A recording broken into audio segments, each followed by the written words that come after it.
The story of Buddha.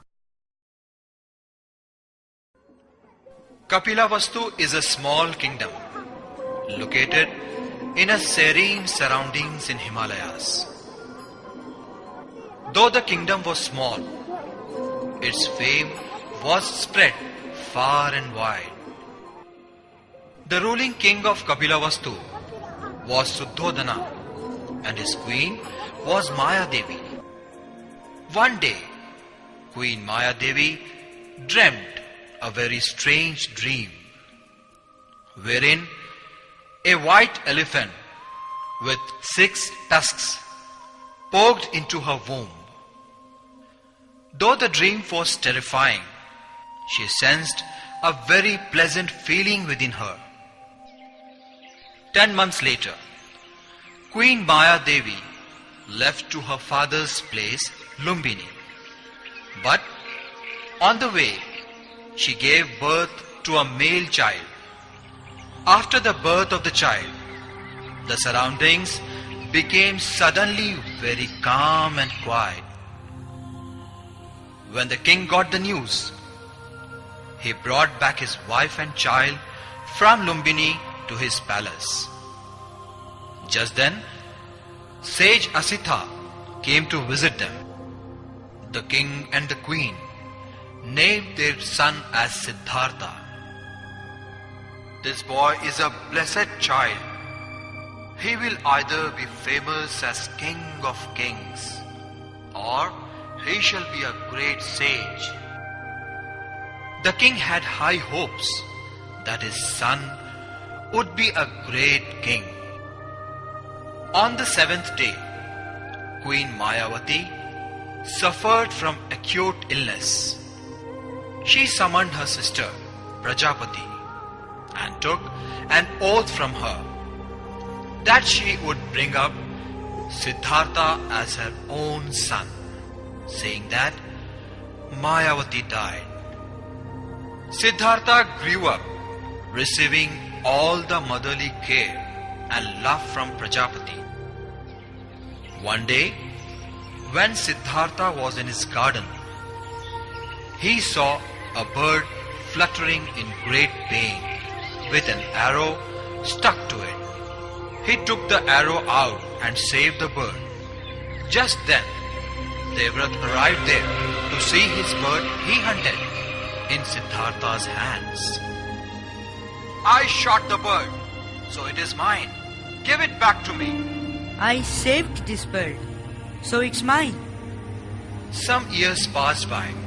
Dandapani, a Sakyan noble, arranged the Swayamvara of his daughter, Yashodhara. Princes from far and near came to the Swayamvara. Yashodhara chose Siddhartha as her husband. Dandapani was unhappy by his daughter's choice. When Siddhartha heard the news, he agreed to take all the different tests he was put under by the king. He succeeded in all these tests, and thus Siddhartha and Yashodhara were married with great pomp, living a life in great luxuries. Siddhartha was curious to explore the world outside his palace. The king permitted Siddhartha to go ahead. A few days later, Siddhartha drove in a beautiful chariot through the streets of the city. As he drove further, he saw an old man. Channa, who is this? His head is white. He seems very weak. His skin is wrinkled.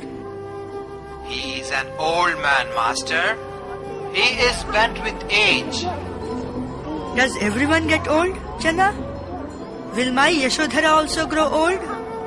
Will I grow old too, with my strength going away with years? Yes, my lord.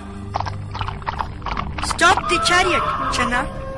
Who is this man who looks so calm and different from all the other men I have seen?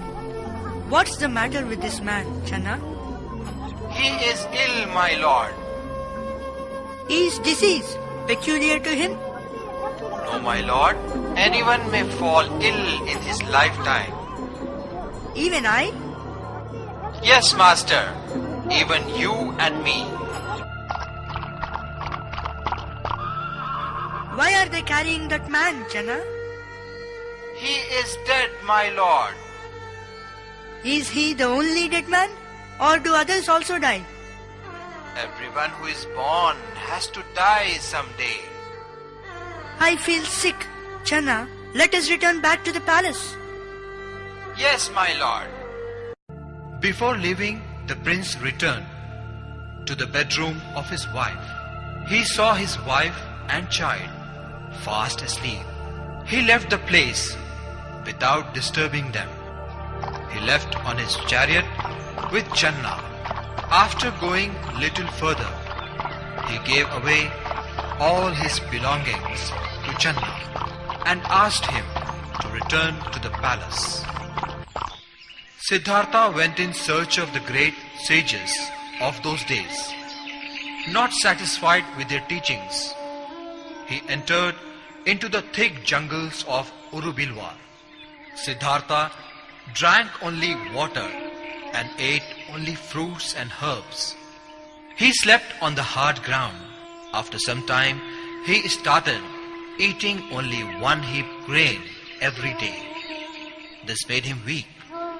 He realized that starving does not help in reaching the truth. He moved towards a bodhi tree and sat beneath it. He had to bear heat, cold and rain, but he did not give up. Visions of the life of pleasure floated before his eyes, but nothing could tempt him. And then he saw a bright light. Siddhartha became the Buddha, the enlightened one. He returned to preach what he had known and experienced. He did this out of compassion for his fellow beings. Today, he has followers all over the world, but the largest number are concentrated in far eastern countries. He is a saint. He has given up life of pleasure and pain in search of truth.